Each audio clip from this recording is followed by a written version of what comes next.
Here's the ECS Tuning skid guard for the Audi A3, among other things. It's 3/8 inch aluminum, making sure to pay attention to the bolts where they align. So what we want to do here is go ahead and make some little bit of modifications. So by taking the bolts and figuring out where the oil filter as well as the drain plug is, you're going to use where the bolts line and attach a string and draw it back and forth to where it needs to go. And so do that for the 3 spots to triangulate the spot and figure out how big of a hole or a square we're going to make it there. And then go ahead and do the same thing for where the drain plug is. So drawing 3 lines there and figuring out where the hole ought to be. So,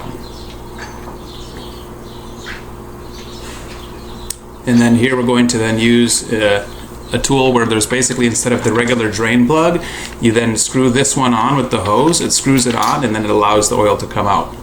And then here we are, angle grinder, sawzall, and a little bit of effort to go ahead and cut the pieces out. For this spot it was a little bit trickier to get the holes aligned, make room for it, and then next step is to go ahead and drain the oil and see how well it works.